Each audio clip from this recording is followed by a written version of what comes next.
یہ حکومت ویسے تو ہر کام میں بڑی سست ہے، لیکن سکھوں کے سہولتوں میں انہیں فیسیلیٹیٹ کرنے کے لحاظ سے اس نے ریکارڈ مدت 6 مہینے میں سب کچھ کر دکھایا۔ شاعر مشرق کا یوم ولادت، چونکہ وہ بانیان پاکستان میں سے ہیں، مصور پاکستان ہیں، ان کے یوم ولادت سے بے رخی اختیار کرتے ہوئے پاکستان کے دشمنوں کے لیے اعزاز کی تقریبیں، یہ بھی ایک ایجنڈے کا حصہ ہے۔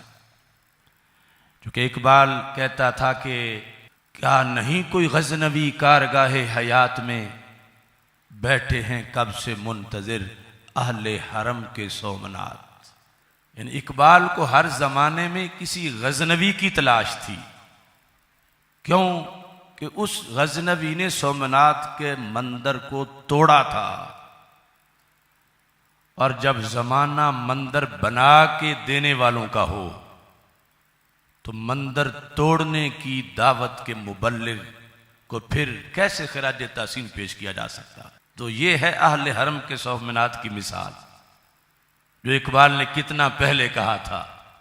خود اہل حرم ہیں اور متولی سومنات کے بنے ہوئے ہیں، خود اہل حرم ہیں، یعنی مسلمان کہلواتے ہیں، لیکن آگے شرک کے سہولت کار بنے ہوئے ہیں، کفر کے سہولت کار بنے ہوئے ہیں۔ یعنی شرک کفر کے لیے کسی کو جگہ بنا کر دینا کہ آزادانہ کرو، ہزاروں کرو، روزانہ 5000 اور خاص موقعوں پہ 10,000 کرو، تو یہ کوئی چھوٹا معاملہ نہیں ہے۔ ہم نے اس سے پہلے بھی جب سے یہ کام شروع ہوا تو بار بار اس پر اپنا موقف پیش کیا کہ یہ بہت بڑا خطرہ ہے، یہ رواداری نہیں، یہ دین بیزاری ہے، یہ رواداری نہیں، یہ مکاری اور عیاری ہے۔ اگر یہ فلسفہ صحیح ہوتا تو ہمارے آقا صلی اللہ علیہ وسلم معاذ اللہ مشرکین مکہ کے لیے کوئی اہتمام کر دیتے، کیونکہ سب سے بڑی کائنات کے اندر لجپال ذات تو وہ ہیں۔ یعنی کہتے ہیں کہ چونکہ کعبہ تو ہے تمہارا ہے نہیں، یہ تو ہمیں دے دو، لیکن ہم تمہیں علیحدہ جگہ بنا دیتے ہیں جہاں تم ایسا کر لو۔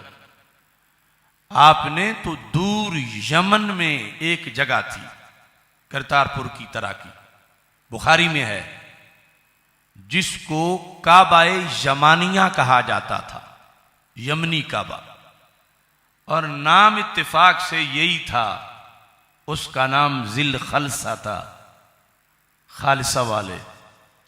یہ بخاری میں پڑھ سکتے ہیں آپ نام۔ تو میرے آقا علیہ السلام نے فرمایا کون جائے گا جو اس کی اینٹ سے اینٹ بجا دے، مجھے برداشت نہیں۔ تو صحابہ گئے مشن پر، اور صرف گرایا ہی نہیں، اس کی اینٹوں کو جلایا بھی ہے۔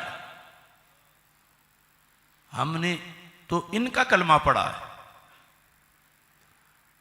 رب ذوالجلال نے قرآن مجید برہان رشید میں ہمارے آقا صلی اللہ علیہ وسلم کی آمد کا جو مقصد بیان کیا،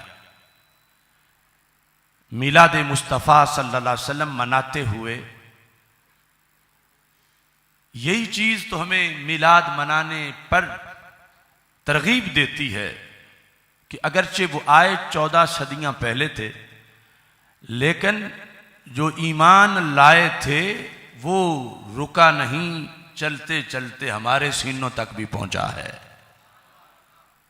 اور کفر کو جو آپ نے مٹایا تھا اور اپنی امت کو کفر کے مٹانے کے لیے جو سلیبس دیا تھا، آج بھی امت مسلمہ اللہ کے فضل سے اسی جھنڈے کو بلند کر رہی ہے۔